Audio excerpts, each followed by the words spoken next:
Hello everyone, मैं sir Sandeep Rajbhar. आज के इस वीडियो में हम लोग बात करने वाले सर आईईपीएफ के बारे में। आईईपीएफ इसको बोलते हैं investor education and protection fund. जिसको नहीं पता है उसको मैं बताता हूँ। गवर्नमेंट क्या करती है ना भाई, गवर्नमेंट बोल रही है कि भाई बहुत लोगों के पास, कंपनियों के पास इन्वेस्टर्स का पैसा पड़ा हुआ है, शेयर्स कैपिटल है, डिविडेंड है, बहुत कुछ पड़ा हुआ है। एंड अगर मान लो कोई शेयर होल्डर 7 साल तक सोया रहता है, 7 साल तक वो अपना डिविडेंड क्लेम नहीं करता है, इसका मतलब ये मान लो कि वो शेयर होल्डर सो रहा हुआ है, जाग नहीं रहा है। इन दैट केस उसका शेयर्स एंड डिविडेंड बोथ आपका सीधा सीधा आईईपीएफ में ट्रांसफर हो जाएगा। ठीक है। और ये ट्रांसफर करती कौन है? कंपनी करती है। ठीक है। इस बात का आपको पता कैसे चलेगा कि भाई मेरे शेयर ट्रांसफर हो चुके हैं? जब आपके फिजिकल शेयर्स होंगे, ऑब्वियस सी बात है, फिजिकल शेयर्स आप लेकर जाओगे अपने आरटी के पास कि भैया इसको डीमेट में कन्वर्ट कर दो। आरटी बोलेगा कि शेयर्स तो कन्वर्ट हो ही नहीं सकते हैं। ठीक है। क्यों? क्योंकि वो सारे शेयर्स आईपीएफ में चले गए, अब आपको उस तरीके से कन्वर्ट होंगे ही नहीं। क्लियर है?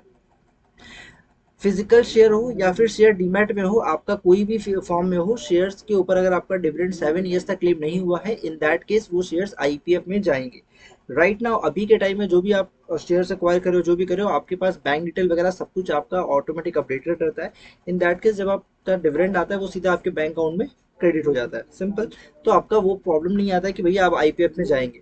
पॉइंट इज जो पहले के पड़े हुए ना, जब स्टार्टिंग में जब डीमैट अकाउंट ओपन हुआ था और स्टार्टिंग में जब लोगों ने शेयर्स परचेस किया था और या फिर डीमैट में आए थे, उस टाइम बैंक अकाउंट लिंक नहीं है, फिर आधार अपडेट नहीं है, केवाईसी अपडेट नहीं है, बहुत कुछ अपडेट नहीं है। इन दैट केस वो डीमैट अकाउंट से भी शेयर्स जो है आईपीएफ में जाते हैं। क्लियर? पॉइंट इज कि सर आईईपीएफ से क्लेम आने में कितने टाइम का समय लग जाता है? देखो, अगर मैं बोलूँ तो 6 महीने से 1 साल तक का तो समय लगता है आपका क्लेम अप्रूव होने में। एंड इसके बाद भी कुछ महीने लग जाते हैं, 3-4 महीने का समय लग जाता है वो आपका शेयर्स को आपके अकाउंट में क्रेडिट होने में। ठीक है। तो ये समय डिपेंड करता है कि कब आपके अकाउंट में आ रहा है, वो अलग मैटर है। ठीक है, वो टाइम अलग लगता है। But on an average approval में 6 महीने से 1 साल तक का टाइम लगता है। कुछ कुछ मैटर्स में डिले बहुत ज्यादा होता है। डिले होने का रीजन क्या है? देखो, अगर कुछ कुछ एम्प्लॉयज होते हैं बहुत डेडिकेटेड होते हैं, गवर्नमेंट एम्प्लॉय है, गवर्नमेंट जॉब में, but still they are very dedicated toward their work. वो क्या कर रहे हैं भाई, उनके पास आया एक एसआरएन आया, इसका आईपीएफ का अप्रूवल देखना है, वो देखा, अपना अप्रूव कर दिया, with in month, 2 month, 3 month के अंदर अप्रूव कर दिया। कुछ कुछ होते हैं जो भाई एकदम मस्त आराम करे, 1-2 महीने के बाद अचानक से उठते, 2-4 अप्रूव करते हैं, फिर 1-2 महीने छुट्टी पे जाते हैं, फिर आते हैं, फिर 2-3 अप्रूव करते हैं। अगर इस तरीके किसी ऑफिसर के पास आपका एसआरएन चला गया ना, तो भैया बहुत टाइम लगने वाला है, कोई उपाय नहीं है इसका। ठीक है, ये आपकी किस्मत के ऊपर है, ये कम्प्लीटली लक के ऊपर है, बट जिस दिन उसके हाथ में जाएगा उस दिन वो या तो अप्रूव करेगा वो, या फिर उसको रिजेक्ट करेगा। ठीक है। पॉइंट इज कि सर आप मेरे को बताने वाले थे कि V2 में लॉगिन कैसे करना है ना? मैं वही बताऊंगा अभी, डोंट वरी।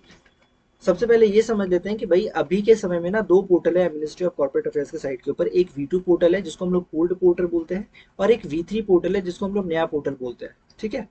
गवर्नमेंट क्या की है, V3 पोर्टल को लॉन्च कर रही है अभी के समय में।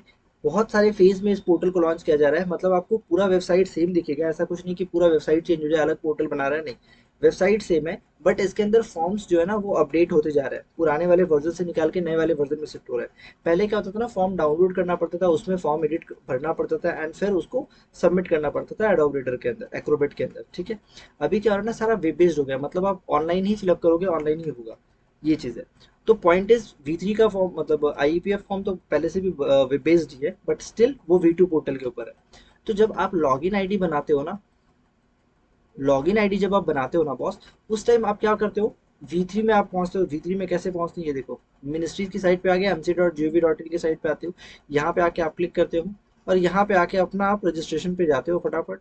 और अगर अंधाधुन फटाफट आप यहाँ पे क्लिक करो, रजिस्टर्ड यूजर करके कर रहे हो ना, बस यहाँ पे क्लिक करने का मतलब है अब आपको V2 का शायद एक्सेस ना मिले, बहुत रेयर चांसेस है, और बहुत लोगों को एक्सेस नहीं मिल रहा है। ठीक है, क्योंकि वो पुराना पोर्टल है एंड गवर्नमेंट उसको बंद करिए धीरे धीरे। एंड अगर आप बिजनेस यूजर करते हो तो यहाँ पे बहुत सारे ऑप्शंस आपको मिल जाते हैं, किसी एक हेड के अंदर आपको अपने आप को रजिस्टर करना होगा। और मेरे हिसाब से आप ऑफिशियल इन डिफॉल्ट के अंदर अपने आप को रजिस्टर कर सकते हो, बट स्टिल इस बात की कोई गारंटी नहीं है कि आपको V2 का एक्सेस मिलेगा। ठीक है, कोई भी गारंटी नहीं होता है इस बात का। क्लियर? तो सर मेरे को अगर क्लेम करना रहे, मेरे को V2 पे या फिर V3 पे लॉगिन करना रहे, आपका यूजर आईडी तो V3 पे बनेगा ना बॉस, बट आपको क्लेम कहाँ करना है, V2 पे करना है, तो वो आप कैसे करोगे? पहला ऑप्शन आता है, आप एमसीए को मेल करो। आप मेल कैसे कर सकते हैं सर? आप यहाँ पे जाओगे ना, ऊपर में यहाँ पे कॉन्टेक्ट अस का ऑप्शन है, इस पे क्लिक, इस पर जाओ। यहाँ पे देखो हेल्प डेस्क का ईमेल आईडी आपको यहाँ पे मिल जा रहा है। ठीक है। इस ईमेल आईडी पे आप मेल करो, ठीक है। ई गवर्नेंस पे आप मेल कर सकते हो, आईपीएफ का मेल है इस पे मेल कर सकते हो। मेनली आपको हेल्प डेस्क पे मेल करना है और बाकियों को आप सीसी में डाल दो, ठीक है। जिसको जिसको मन करे सबको सीसी में डाल दो। ये एक ऑप्शन आता है आपके पास, ठीक है। नेक्स्ट ऑप्शन क्या आता है सर? दूसरा है आप टिकट रेस करो कि भाई मेरे क्लेम मेरे को V2 का एक्सेस दिया जाए। ये आपको कैसे मिलेगा? यहाँ पे आना है, एमसीए सर्विस, नीचे आओ, कंप्लेन, यहाँ पे क्रिएट सर्विस रिलेटेड कंप्लेन, ठीक है। यहाँ पे आप अपना बेसिक डिटेल वगैरह डालना है, आपको नेम, ईमेल, फोन नंबर डालना है। यहाँ पे कंपनी सेलेक्ट करना है, यहाँ पे आपको कौन सा है, आईपीएफ रिलेटेड है, ठीक है। आईपीएफ नहीं बोलोगे तो आप लॉगिन इशू बता सकते हो, ज़्यादा बेस्ट रहेगा, ठीक है। एंड आपका आपका क्या है, V2 का एक्सेस नहीं मिल रहा है तो आप अनेबल टू लॉग इन या फिर जो भी आपका रीज़न है आप उसके हिसाब से अपडेट कर दो। हेडक्वार्टर इसको विजिलेंस या कॉस्ट ये कर दो। यहाँ पे आपको देना है कि भाई आपने V2 की एक्सेस V3 पे यूज़र आईडी बनाया, आपको V2 का एक्सेस चाहिए। एंड यहाँ पे आपको आप कौन से ब्राउजर से यूज़ कर रहे हो, क्रोम डाल दो। ये सब डालने का ज़रूरत नहीं है, नॉन फॉर्म बेस्ड कर दो।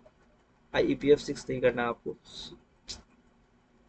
ये आपका नहीं लेगा। यहाँ पे मैंने लॉगिन इशू डाला है ना, IEPF ये अपडेट हो जाएगा, डोंट वरी। आपका यहाँ पे नहीं दिखाएगा क्योंकि ये पेज अपडेट नहीं हुआ है।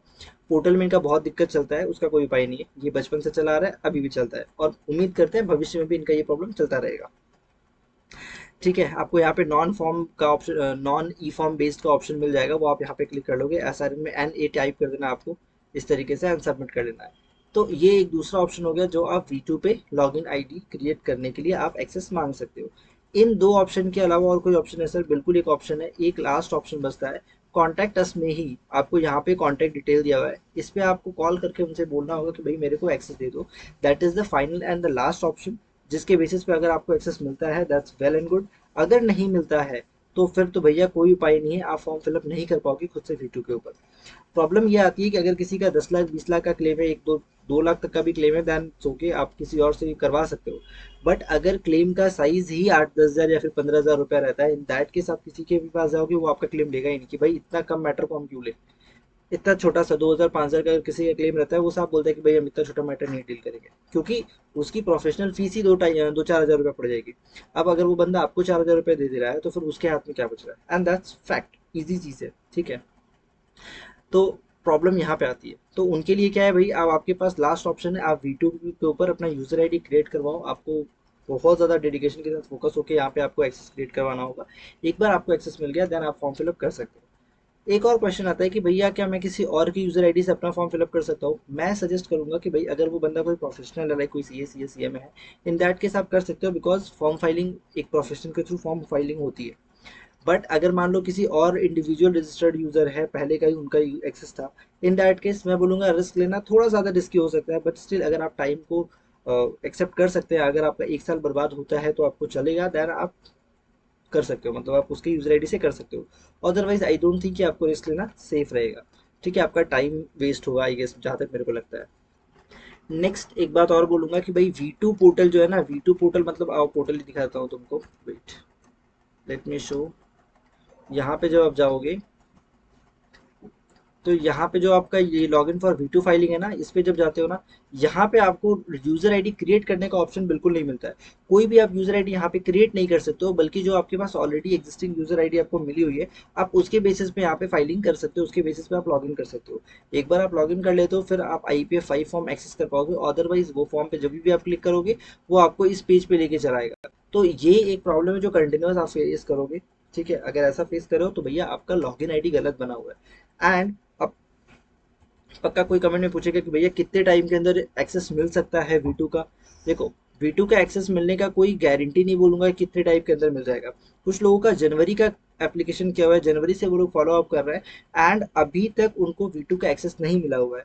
सो ऐसा भी है कि भैया 6 महीने लग गए हैं, लोगों को एक्सेस नहीं मिला है। और ऐसा भी है कुछ लोगों ने इसी अगस्त महीने में एप्लीकेशन किया, रिक्वेस्ट किया था कि भाई मेरे को दे दो, और उनको अगस्त की जगह सितंबर, ये आज कितने तारीख है, 3 सितंबर है, 3 तारीख को उनको एक्सेस मिल गया। तो ऐसा भी हुआ है, ठीक है। अब ये कौन सा लॉजिक है, किस तरीके से उनका साइट काम कर रहा है, किस तरीके से वो एक्सेस दे रहा है, कोई नहीं जानता, ठीक है। IEPF के लिए एक सेपरेट पोर्टल ऑलरेडी है, उसको और डेवलप किया जाएगा, क्योंकि पिछले बार मतलब पिछले ये जो बिल पास हुआ है, इस बिल के अंदर ही, मतलब फाइनेंस बिल, इसमें ही डिसाइड हुआ था कि भाई IEPF के इन्वेस्टर एजुकेशन प्रोटेक्शन फंड के लिए एक सेपरेट साइट बनाई जाएगी, जहाँ पे क्लेम को और इजी किया जाएगा, बिकॉज इन्वेस्टर्स का बहुत ज़्यादा टाइम लग जाता है एक क्लेम को एक्सेप्ट करने में। ये टाइम पीरियड को शायद कम किया जाए एंड बहुत ज़्यादा हेल्पफुल होने वाला है। क्योंकि भाई एक क्लेम को ही अगर रिसीव करने में बंदा 1.5 साल लगा दे रहा है तो फिर क्या मतलब बनता है, वो 1.5 साल का टाइम उसका इन्वेस्टमेंट फंसा हुआ बेकार का चीज़। सो इट्स बेटर कि गवर्नमेंट एक सेपरेट पोर्टल है, और उम्मीद है कि अगले साल तक तो आ ही जाएगा, ठीक है, इलेक्शन से पहले आ जाएगा उम्मीद है मेरे को जहाँ तक। तो उस टाइम से पहले आ जाएगा तो आपका क्लेम जो है वो टाइम जो है वो काफ़ी रिड्यूस हो जाएगा, ठीक है। सो आई थिंक वीडियो काफ़ी इन्फॉर्मेटिव रही होगी। आईईपीएफ की आपकी जितने पॉइंट्स थे मैंने हर बहुत सारी वीडियोस बना रखी है आईईपीएफ की प्लेलिस्ट में, आप जाके आराम से एक एक वीडियोस करके सारे देख सकते हो। आपका हर एक डाउट क्लियर हो जाएगा। फॉर्म फिलअप कैसे करना है मैंने वो तक बताया हुआ है। इसके अलावा आईपीएफ का एक सेपरेट पूरा कोर्स है हमारा, जिसमें आपका बहुत सारा मतलब हर एक टाइप की क्लेम कैसे कर सकते हैं, शेयर सर्टिफिकेट है नहीं है, ट्रांसमिशन है तो क्या होगा, किस तरीके से किस किस कौन कौन से क्लेम कर सकते हैं, कैसे फॉर्म फिलअप करना है, कैसे एनेक्स्चर बनाना है, क्या क्या डॉक्यूमेंट भेजना है, हर एक चीज़ उस कोर्स के अंदर डाला गया है, ताकि अगर कोई इस मार्केट को एक्सप्लोर करना चाहता है, इस मार्केट में और अच्छा करना चाहता है, सीखना चाहता है, तो वो उसका फ़ायदा उठा सके, ठीक है। सारा कुछ आपको वीडियो के डिस्क्रिप्शन में डिटेल मिल जाएगा, आप वहाँ पे जाके हर एक चीज़ देख सकते हो। ओके, मिलते हैं नेक्स्ट वीडियो में। जय Hind. And one more thing, अगर आपका क्लेम में मान लो कोई प्रॉब्लम हो रहा है, अगर कोई दिक्कत हो रहा है, आप मेरे को व्हाट्सअप कर सकते हो, don't worry, at any time. At any time बोल दिया इसका मतलब रात के 2 बजे प्लीज़ कॉल मत करना, क्योंकि मेरे को बहुत बार रात के 12 साढ़े 12 बजे कॉल आते हैं, भैया मेरे को ये प्रॉब्लम हो रहा है। भाई मैं बोलता हूँ सारे टाइम एंटरटेन करता हूँ, बट रात के 12 बजे प्लीज़ मत किया करो, ठीक है। मैंने उसके बाद ही 12 बजे भी आधे 1 घंटे तक कॉल पे बात की है बहुत लोगों से, बट स्टिल आई रिक्वेस्ट कि इतनी रात को कॉल मत किया करो यार प्लीज़, ठीक है। आपका व्हाट्सअप आप जब भी करना चाहो, रात के 1 बजे करो, 2 बजे करो, मैं ऑलवेज अवेलेबल, जब भी मैं मैसेज देखता हूँ रिप्लाई करता हूँ।